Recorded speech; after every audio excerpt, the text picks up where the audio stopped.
2015, you came with your first novel, The Fisherman in English, Fiskarmännen in Swedish. It was on national radio. Maybe you listened to it if you didn't read it already. And it got a lot of awards, right? I think so, yeah. Yeah, so I think it was a very successful debut novel. And now, recently, you came with your second novel. This is the American edition. Yes, yes. An orchestra. Sorry for the confusion with all these different, yeah. An orchestra of minorities, in Swedish, minoritetsorkestern. And it's a story that, yeah, it's a contemporary story, you could say, not so happening not a couple of years ago, it seems like. And it has several layers.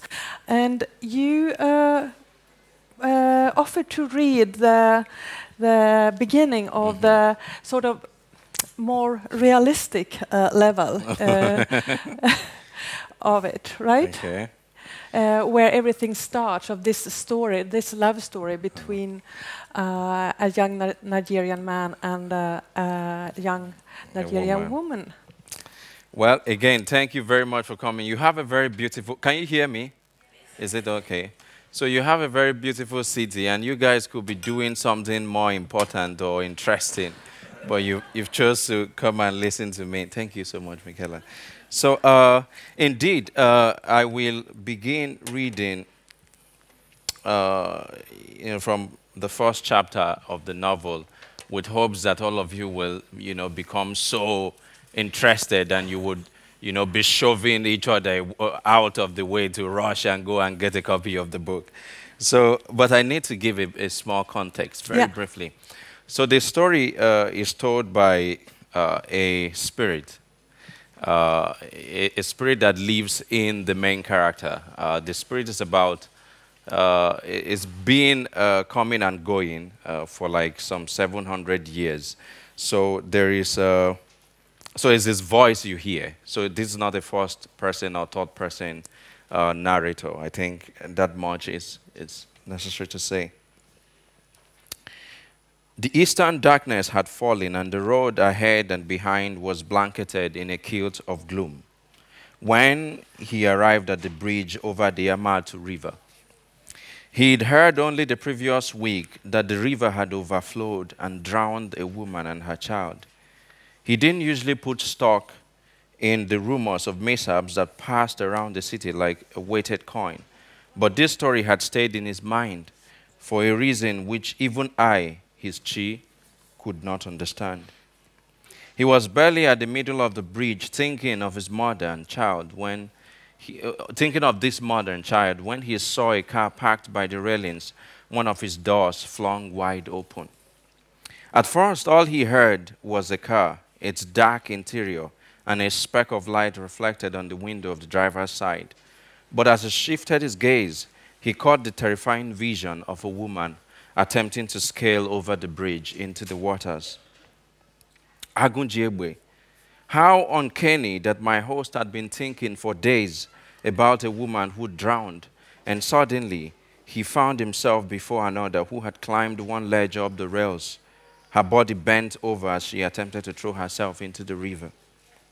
And once he saw her, he was stirred within. He pulled the van to a halt, jumped out, and ran forward into the darkness, shouting, "No, no, don't. Please don't. Don't do that. Biko emena." It seemed at once that this unexpected intervention startled the woman, for she turned in swift steps, her body swaying lightly as she fell backwards to the ground in obvious terror. He rushed forward to help her up. "No, Mommy, no, please," he said as he bent over. "Leave me," the woman cried at his approach. "Leave me. Go away." Rejected, he drew back in frantic steps, his hands raised in the strange way the children of the old fathers now used to signify surrender or defeat, and said, "I stop, I stop." He turned his back to her, but he could not bring himself to leave. for he feared what she would do if he left. For he, himself a man of much sorrow, knew that despair was a disease of a soul, able to destroy an already battered life. Don't, Mommy. Nothing is enough for somebody to die like that. Nothing.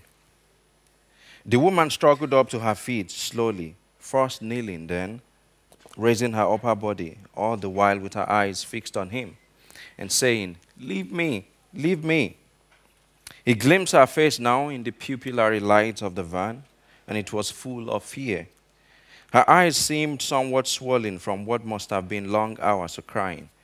He knew at once that this was a deeply wounded person. For every person who has suffered hardship or witnessed it in others, can recognize its marks on the face of another from a distance. As the woman stood trembling in the light, he wondered whom she may have lost. Perhaps her parents, her child, or maybe even her husband. "I will leave you alone now," he said, lifting his hands up again. "I go leave you alone. I swear to God who made me." He turned towards his van, but because of the gravity of the sorrow he'd seen in her, even a momentary shuffling of his feet away from her seemed like a grievous act of unkindness. He stopped, conscious of the rushed sinking in the pit of his stomach and the audible anxiety of his heart. Then he faced her again. "But, Mommy, don't jump it, you hear?" And then in haste, he unlocked the back of the van and then unlatched one of the cages. And with his eyes still looking in her direction, whispering to himself that she should not go, he took 2 chickens by their wings, one in each hand, and hurried down. He found the woman standing where he'd left her, looking in the direction of his vehicle, seemingly transfixed. Although a guardian spirit cannot see the future and thus cannot fully know what its host will do, I could sense it. But because you, Chukwu, caution us guardian spirits not to interfere in every affairs of our host, to allow the human being to execute his will and be, I sought not to stop him. Instead, I simply put the thought in his mind that he was a lover of birds, one whose life had been transformed by the relationship with winged things. I flashed a staring image of the gosling he once owned in his mind that instant, but it was of little effect. Because in moments like this, when a person becomes overcome by emotion, he turns into a benchi, the stubborn kite, which does not listen nor understand whatsoever it's spoken to it. It moves on wherever it wishes and does whatever it desires. "Nothing," he said, "nothing should make someone fall inside the river and die. Nothing." Then he raised the chickens above his head. "This is what will happen if somebody falls inside there. The person will die and no one can see them again." He launched towards the rails, his hands heavy with the birds, which cackled in high-pitched tones and stirred with agitation in his grip. "Even these fowls," he said.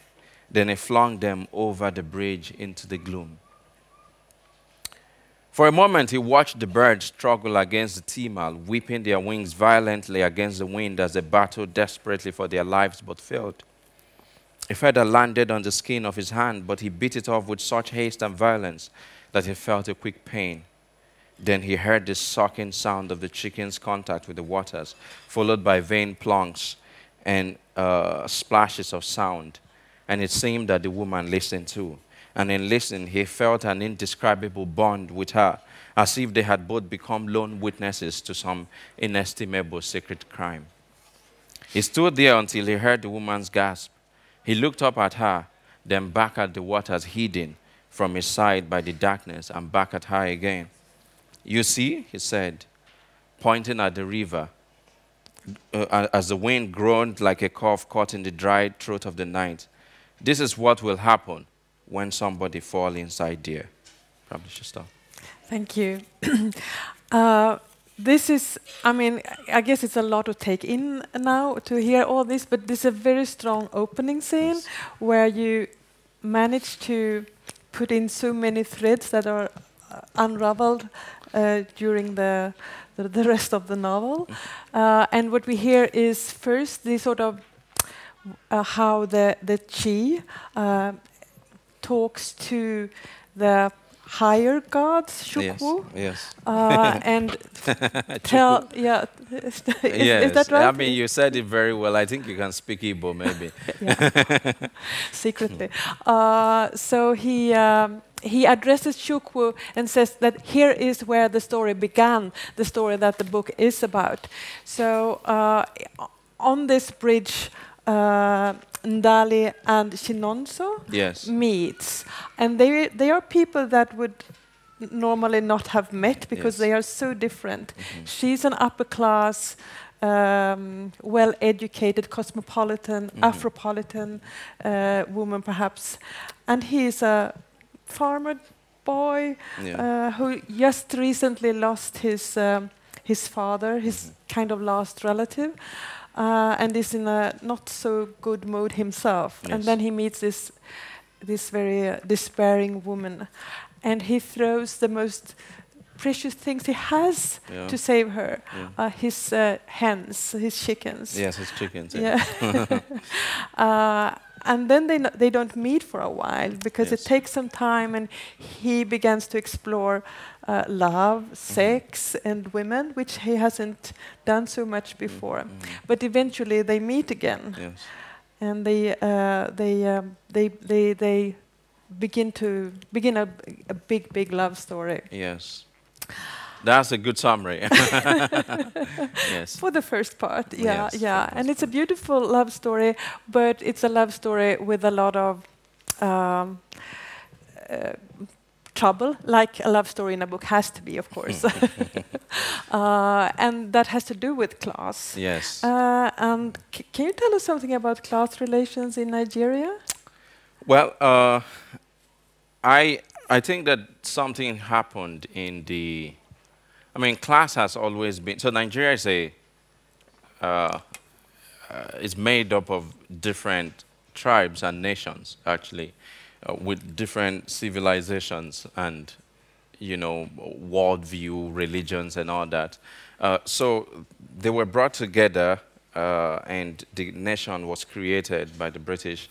And so in the chaos of people living different villages and towns to the new urban centers like Lagos and you know, Port Harcourt and the others, a value system formed that privileged class, you know, that kind of privileged the wealthy or the people of means, and saw them as, or ascribed a particular importance to material possession, and you know, those of little means are really looked down on. I was in Nigeria 2 weeks ago, and you know, the moment you come in, just by people knowing that you've just come from the US, you know, everybody almost grovels, you know, towards you, and you're being called or ga, you know, and all that.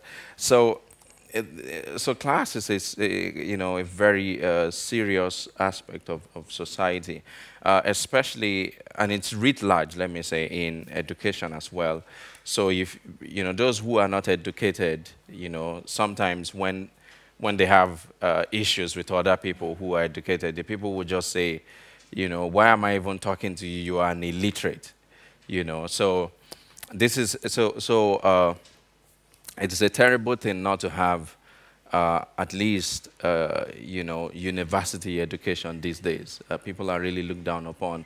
And so that's the dynamics of the relationship between Chinonso and Ndali. He has only a secondary school education, while she's like, you know, doing I think a master's degree in pharmacy. So she's really high, you know, above him, and has some connections to the UK. So the disparity is really stark in this story. Yeah. But she's quite open-minded, whereas her family is not. So that creates a lot of friction, and forces Chinonso to sell his little farm, sell everything he has, and goes to Cyprus to get an education.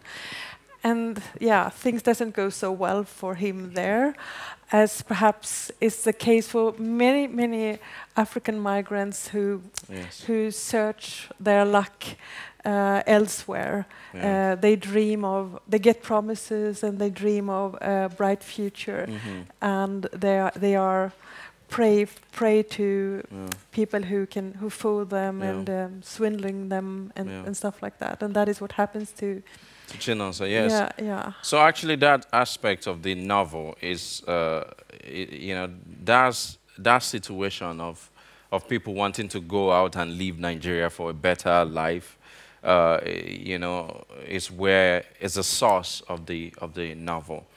So I myself, due to like different circumstances, found myself in the Turkish Republic of North Cyprus, which is, if any of you know anything about Cyprus, it's like the other part of Cyprus that is not in the EU. So it's like a it's hidden from most people. It's not very well it's not developed. In fact, I can say, and so you know, I went to school there. I went to college there. So while there, you know, I met a lot of Nigerians, especially, but other African people from other African countries who were being deceived, you know, that this is, you know, a very European country. And some of them would come there thinking that, in fact, a guy I knew thought it was the UK, you know, and on getting there to, you know, finding out that this is all desert. And he was like, you know, where's the train to Manchester? This is London, you know. So this particular guy came. He'd been deported from Germany before, and he, you know, so he wanted to get back to Europe, and so he fell, you know, he was a prey to this scam. So on getting to Cyprus, apparently he'd sold so much that he owned. He discovers that, you know, this was not what he was hoping for.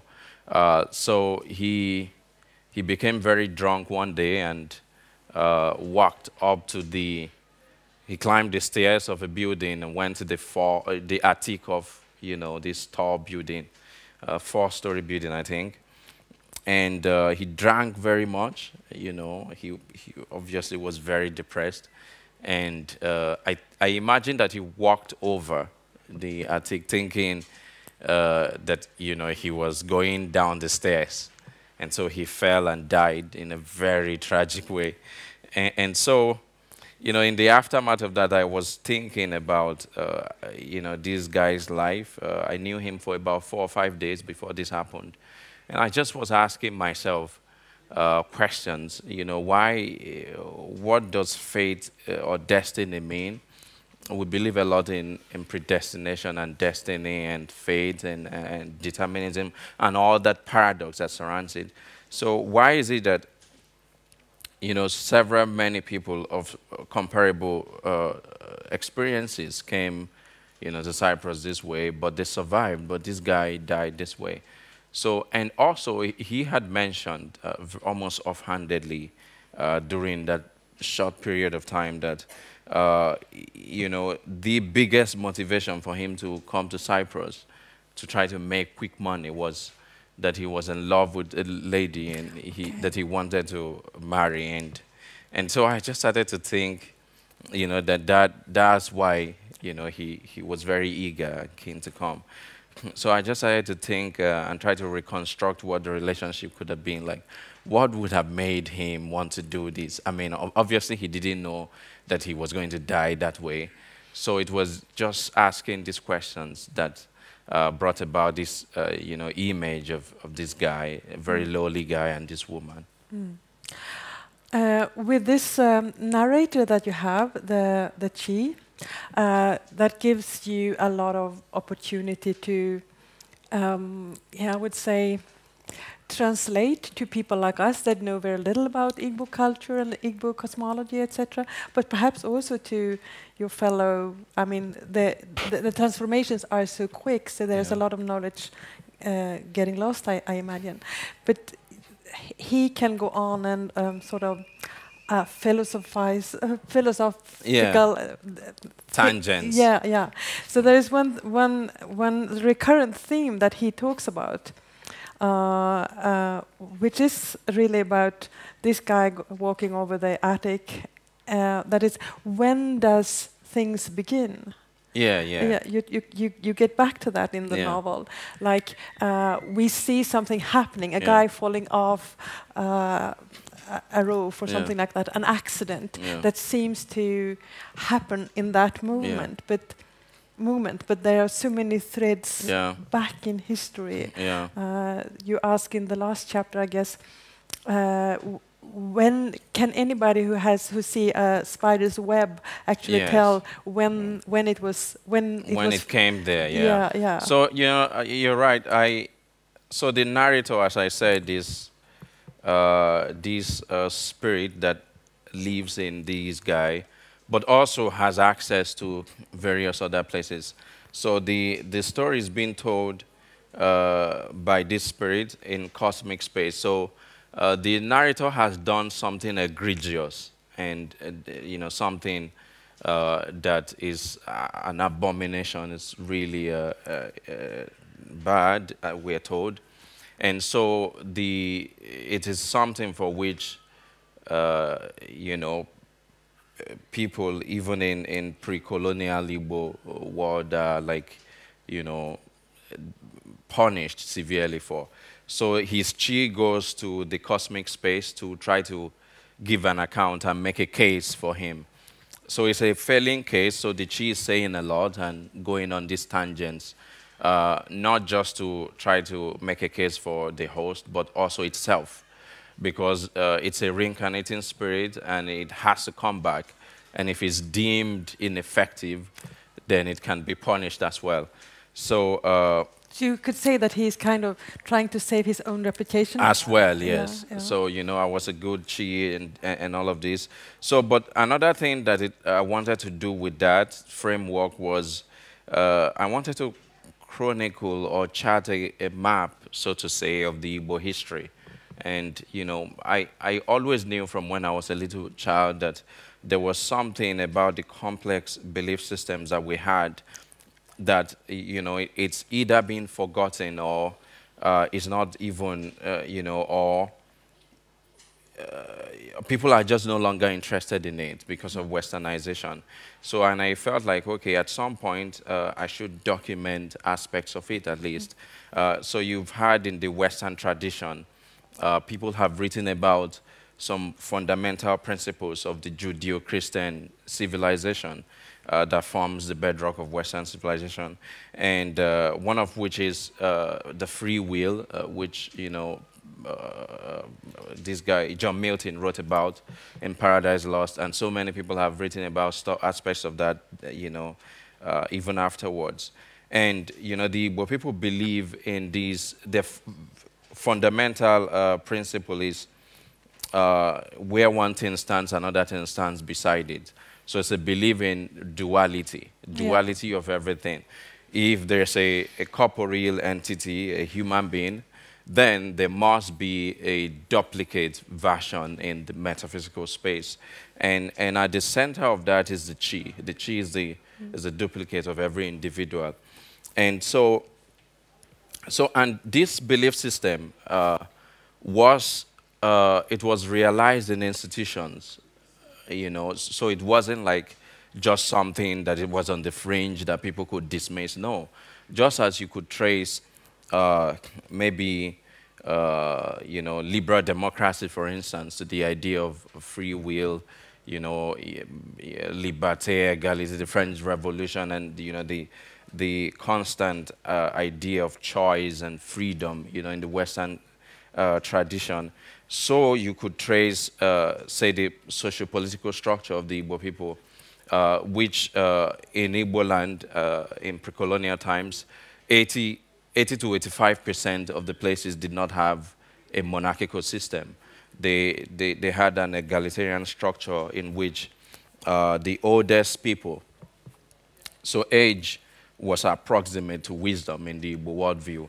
And so what they did was they nominated the oldest man or woman in a particular kindred, and then, you know, that person went as a representative, you know, to the village council or town council, and so decisions were made that way.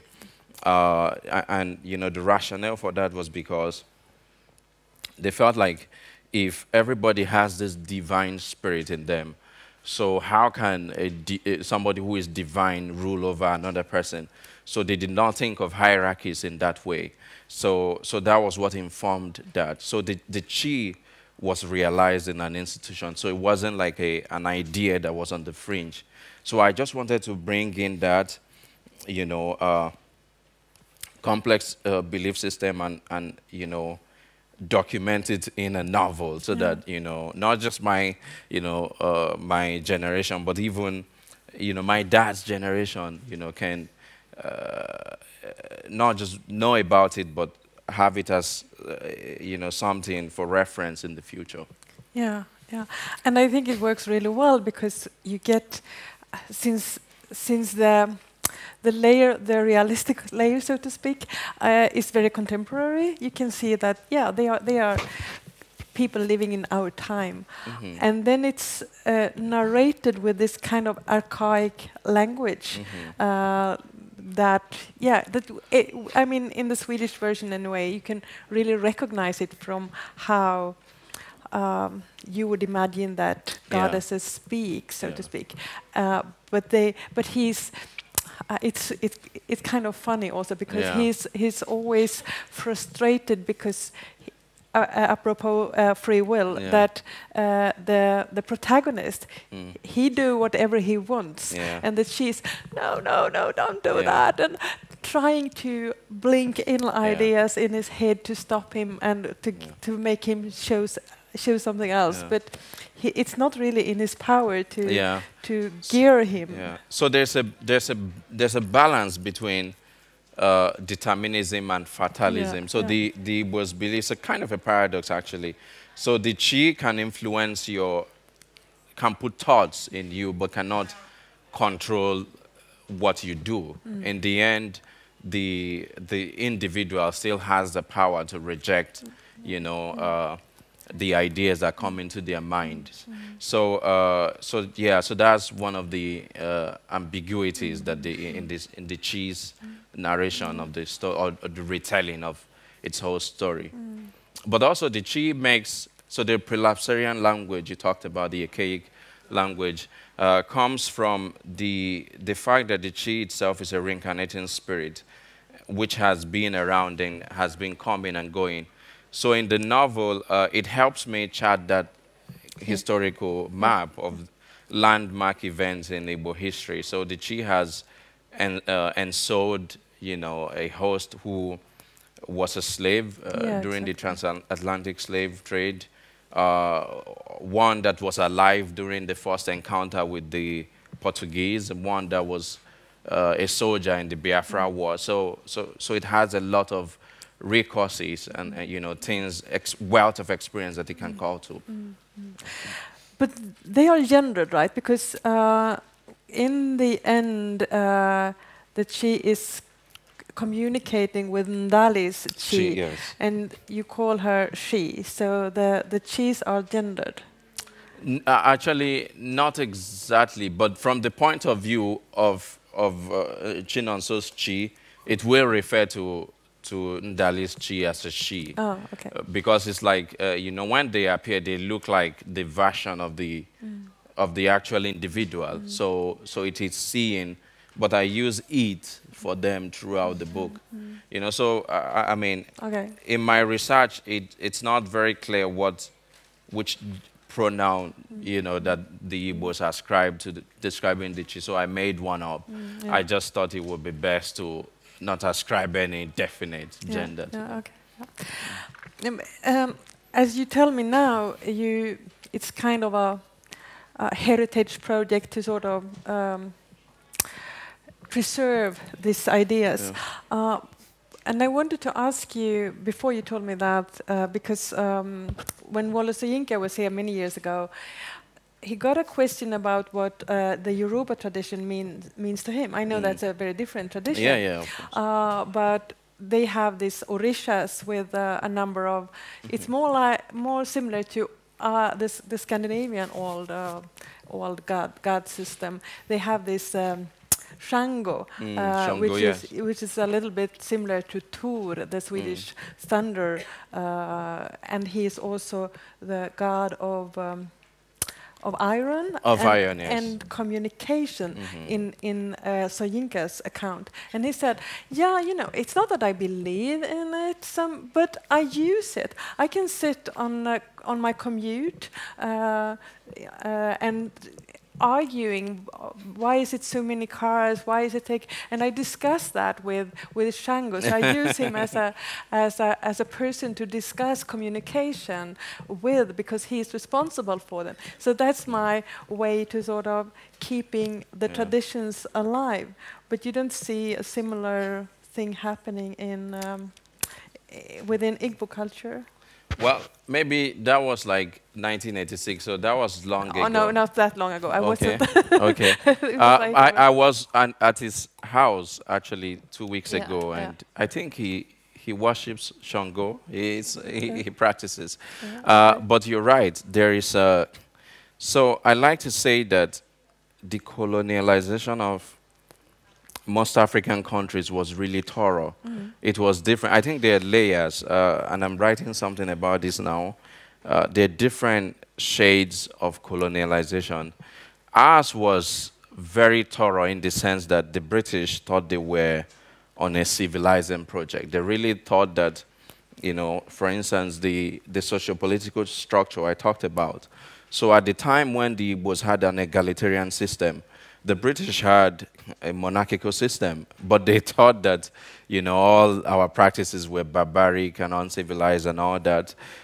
So they really wanted to change from, you know, the foundation. But if you look at, so nothing remained, not the religion, not the language, everything. I mean, people speak our language, but it's not like a national thing. So most of the cultural practices, especially the religion of the people, was gone, you know. In fact, if you practice Ordinani today, people look at you as like an evil person. You know, my maternal grandfather, for instance, never converted to Christianity. He was like, you know, an Ordinani guy all his life, and he was isolated as, you know, one of the worst, you know, people in his community.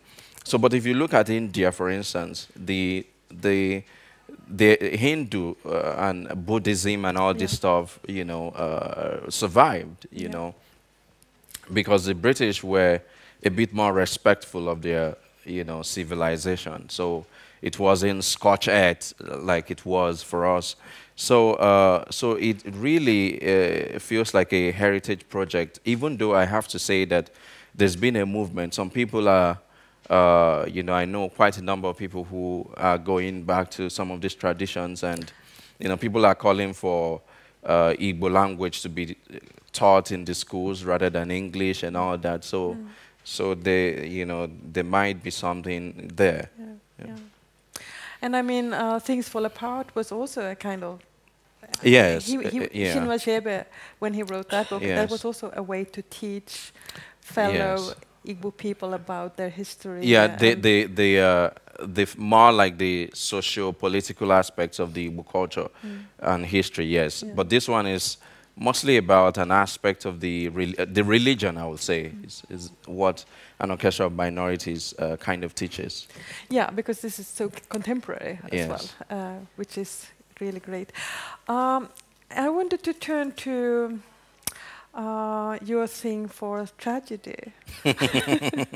Is it by 10? I don't know, but both of these novels, they have big ruptures in them, which also is the case for Chinua Achebe's Things Fall Apart.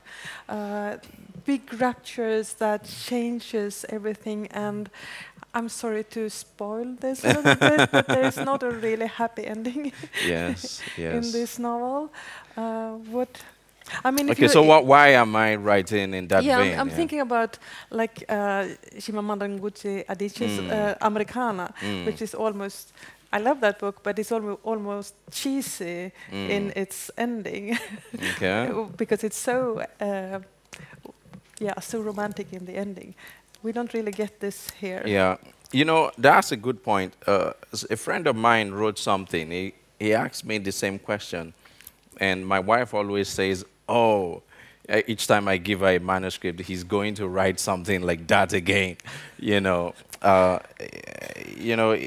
this guy tried to like he wrote something. He made an observation that I think is interesting. You know, he said that.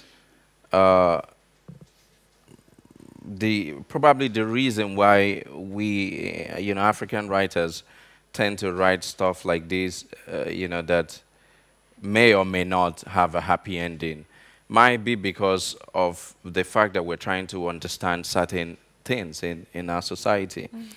Nigeria obviously is not living its true potential. So, and for me though, it's that I've been I've been looking at certain themes that when I unpack them, the result is always grim. So I've been writing about fate, destiny, and The Fisherman is about, these family of 4 boys whose lives are shattered when somebody prophesies, makes a prediction that one of the brothers will kill the other, and so it fractures the relationship. And here, it's really about this guy who tries to be with this person, this woman he truly loves, and the whole world conspires against him to stop him. So for me, why is his life like this? What is his destiny? What of his chi? What is his role in in his life? And so when you look at those peripheral aspects of life, most of the times the result is always like this. But I feel like happy endings don't sometimes make great stories. Everybody loves Titanic, right? And it's not the happiest of stories. So, you can name The Notebook even. There's 1 million of them. Yeah, but I keep saying, I'm going to write a feel-good book. So I promise maybe in the 3rd book. But then I made the promise for this one, and it just turns out that way somehow. Yeah, okay, yeah. Now I'm thinking about the Jamaican. There's a Jamaican anthropologist who talks about tragedy and romance, and about to be, David Scott is his name. He to be more interested or inclined to tragedy is to be prepared for conflicts, and for all the possibilities, good and bad, that can happen.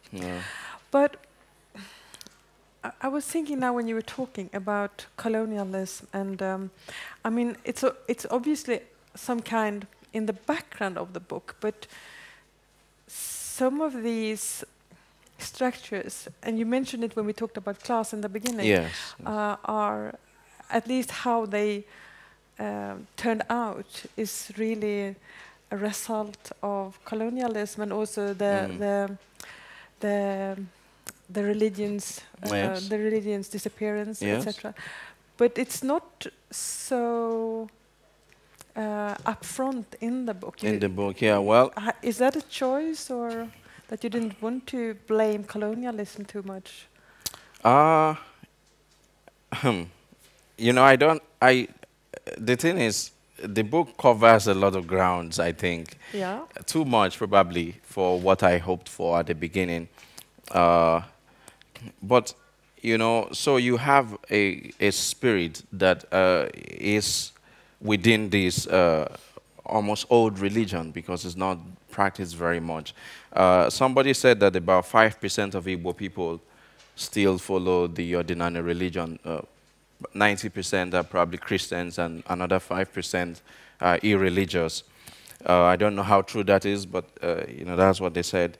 So you have the spirit of an old religion, trying to understand how the people who once practiced that worldview, now live. So the Chi is going to see a lot of things. He's going to look back and look at how people are living now and how people lived back then and make comparisons. So this is what happens while it is telling the story of this farmer. So it does mention, it does talk about colonialism a lot, but maybe it's not, it's more concerned about the story of this farmer. But one aspect I found interesting about, a kind of a critique of colonialism in the novel that the Chi makes is the very striking idea that when most of these ideas, the Western principles, were first sold to the Igbo people thought they were stupid, So take the idea of banking, for instance. So, the British came and, they were like, there's such a thing as banking. So you can bring your money, your hard-earned income and possession and come and drop, with somebody. And the people were like, how stupid can that be? How can I take my money that I'm supposed to be guarding and then give you to keep for me? And they were laughing, ha, ha, But, eventually, they saw that it could actually happen. You can actually, it was like a miracle. You can put your income with somebody. They keep it for you. They even give you more, So it was difficult for some of these ideas to be sold to the people. And the Chi was there at the time, so it can see how gradually, the civilization of the Igbo people, was destroyed. It came slowly through various means. Yeah, there is a beautiful description at some point where the Chi is reflecting upon that. He's reflecting upon how the older people are complaining, or maybe even the already dead people are complaining that the young people are not listening, talking the language, etc., etc. Yes. And then he says, but they don't realize that they were the ones that already began to walk that road. Yeah. I guess, yes, that's right. It's really beautiful for an historian. Yes, they probably don't have the context, but they probably would discover when they read the book. Yeah. But yeah, it's a place I remember. Yeah. The funny thing is I've not read the novel. I like to say that I only write my books, I don't read them. So sometimes I can't remember a specific place until you mention them. I'm like, yes, that's it's more than 450 pages, so yes. Yeah. So I was thinking that we should maybe let in a couple of questions. If you don't, or if you do have something that you want to share first, or shall we let some questions in? Yeah? Yeah. Sure, yes. Questions. Any questions?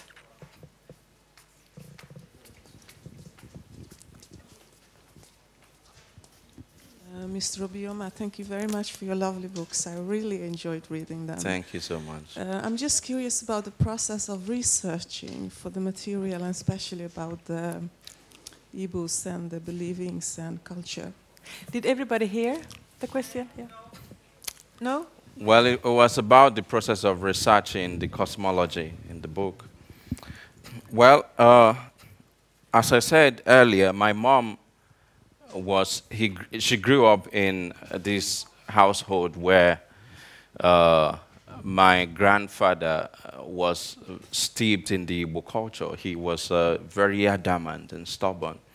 And he had, in fact, a shrine to his Chi, which is something that, even there's an American anthropologist at the University of Santa Barbara. You probably know of him, Herbert Cole. Okay, he wrote to me recently, and he was looking for that kind of thing and never found for a long time. So she was really, he was doing that. So she knew a lot about these things and would always say something, when I was a child. If maybe I fall sick or I fell sick or any of my siblings, something bad happened to them. And she would always say, to translate, this is a result of the agreement between him and his Chi, something like that. So the Chi was always present, and in my name as well. So it's like a wish to the Chi to bless me, So I've always been interested, what is this chi? Why does my mom ascribe phenomenon to it all the time? So I knew something about it already. But, you know, in writing the book, I knew that there are scholars and people who know about the religion and the worldview. So I wanted to pay as much fidelity to the actual belief system and not invent things. So I had to read a lot of books, some of which I wrote at the back of the book, you know, in case anybody is interested. And I also, you know, I sent my dad, who is a Christian, to a shrine, you know, and he was afraid to go because he's not supposed to go there. But, you know, he also did field research for me. Yes. Is there another question? Maybe someone will think about something, but what are you working on now? Nothing. Nothing? Yeah, because Nothing. you're traveling, but... No, not even that. Yeah, after every book, it's like Burton, I have like postpartum depression kind of thing. And I say to myself, you know, writing is nonsense. I probably won't write again. And then I, you know, throw away my pen and books. But at some point, you know, I have ideas at the back of my mind, but I'm like, well, I'm not going to write, you know. But eventually I go back and, you know, find myself writing again. So it reels you back somehow. Do you reckon it will be situated in Nigeria again? Or? Yes, yeah. Definitely, yes. Yeah. Nigeria, Yeah. So you're yes. not interested in writing about your current, you live in the United Yes. States or something like that? Because I don't feel like I know enough about America to write about it. Yeah. I'm still learning. It might take 10, 20 years to know, you know, my formative years. I lived 21 and a half years in Nigeria before I stepped out. And I go back sometimes twice a year. I do want to move back eventually, hopefully. So it's where, I mean, Nigeria doesn't seem to love me so much that it cannot provide. There are things that annoy me whenever I go back and I'm like, oh my goodness, I want to live here, but, you know, I don't want to have to use a generator all the time, you know, and all that. So yes, I don't know if I will write about America, sadly. Yes. There has been, when you read reviews of both the books, I guess, but especially the last one, An Orchestra of Minorities, parallels between Odysseus. Yes. Do you? I have seen that. Yeah. Yeah. Is that something that have been at front when you have been writing, or is it? You know, interestingly, no. No. But weird things happen. Like, okay, so when I was writing The Fisherman, you won't believe this, but you know, I've read the Bible, but I didn't think of Cain and Abel ever. And, you know, I sent it to my agent, and, you know, she's like, my goodness, you know, this is a story of Cain and Abel. And I'm like, oh, my goodness, how did I miss this? I wrote this book for like 3 years or more, you know. So, you know, the Chi does mention that story because, you know, this guy has seen this movie. But I wasn't really consciously making those parallels. They just happen somehow, you know. Yeah, but, you know, you can, it is in some ways an Odyssean story. This guy who leaves the woman he loves and tries to get back to her, you know, and the whole world conspires against making that happen. So it's a journey back to her in a way. But maybe it's the other way around, that Odysseus and this story are universal stories that sort of comes again and again, and that's why the story, the Odysseus, is such a well-known story. Yes, that yes, it never they dies. are archetypal stories. So Yes. we have another question up there.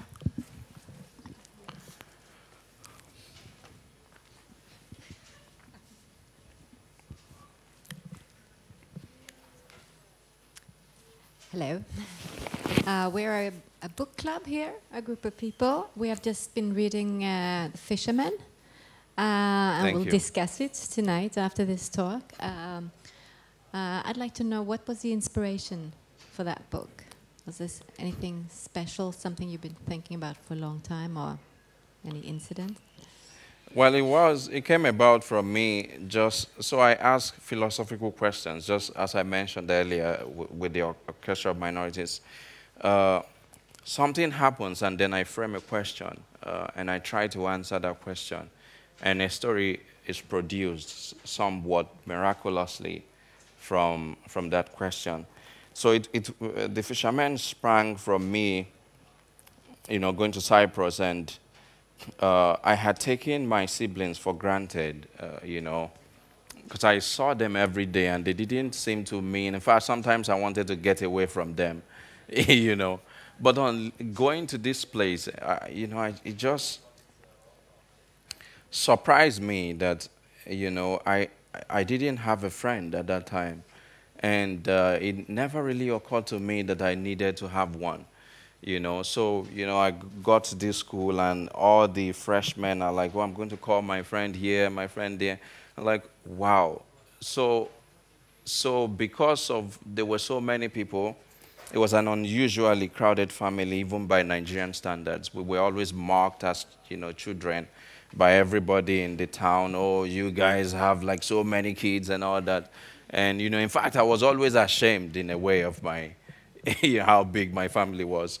But ongoing, I just discovered how much bond I had with them that, I didn't even think of having friends because, you could even play soccer together. You could do anything. There were so many kids.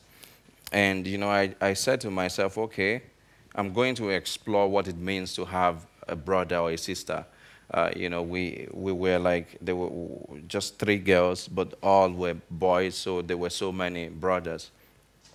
And so I just had this vision of 4 boys, and then I said to myself, okay, what can turn that love that you have for your sibling into hate? What can destroy it, essentially?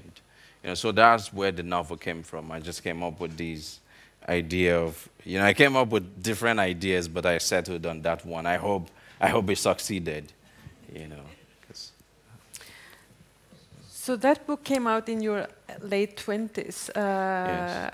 and it's your first. Have you always wanted that you wanted to, knew that you wanted to write, that you wanted to become a writer, or how did that happen?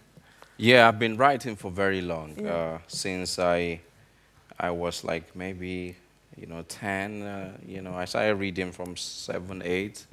And once I could write, I was writing. So, I've written so many novels before. It just happens that these 2 were the ones that were published. I mean, the first one that was published was this one. So, but if I were to look at my archives, I'll see a lot of books, Okay, maybe they will be published later on. Well, I hope so. Yeah. I hope so. I remember a novel I wrote at age 12 about this dwarf who becomes a king in the city of tall people. Maybe because I was thinking, oh, they are all these adults. How do I overcome them and be their king? Yeah. Okay, so one last question there. Yeah. Hello. Hi. Thank you for being here. I loved your book. I've read your book, Fishmen. Okay. And I'm from Africa, so I could really relate to it in a way that's almost a miracle. But did you mention something about you were looking for friends as a teenager, or was it when you went to college? Did you find a friend, and how did that affect your life? Did it mean to you to have a friend? Because I feel like I'm in that situation where I don't have much friends, but have high hopes. So is having a friend something that is very important? Well, that was very briefly. Maybe within weeks I had friends, Yeah, that was just when I got to that school, and it just crushed me. The moment I was away from my family, I have friends now, but it was like an epiphany at that time, to just realize that I was so close to all these siblings that it didn't occur to me that I should have somebody outside of the house, But when you realized that, and did you get a friend? when I you do think that? so, yes. I have a And lot of It friends. helped you in a way that you probably would You not. should have friends. You should have friends, Yes, right? that's Yeah. what I will. I'm trying to tell Don't myself be, that, but as my sister always say, don't be an island on an island. All You know, right. the world itself is lonely, so you don't want to make that even more difficult. All right. And one more question. What drives you to write books like Fishman? Like, it's mostly about Africa, and I think that's great. That somebody is finally writing about Africa in a way that is possible for me to relate to the Africa, like your book. So what drives you to write books like a Fishman? Some of the things I said earlier, just these philosophical questions that come up. Maybe something happens and then I want to understand it. And, you know, like orchestral minorities was that guy who died, you know, and I, you know, wanted to understand, was this his destiny, you know, or did it just happen? Was he fated to have gone on and maybe, you know, succeeded in life, and this was just an unfortunate incident, you know, that intervened to cut his life short. So that's usually the source of these stories. And you know, again, Nigeria is where I know very much, and you know, where my heart really is, and I care a lot about the people. And you know, it just happens that actually part of this story was set in Cyprus. So there are 3 parts, and there's a North Cyprus part there. So it is possible that in the future I might write about Göteborg. We look forward to that. Actually, we have one last questioner there, and that's the real last one.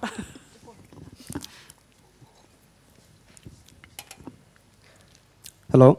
Hi. Thank you for coming to Gothenburg. Thank you so much for welcome. welcoming me. Oh, welcome.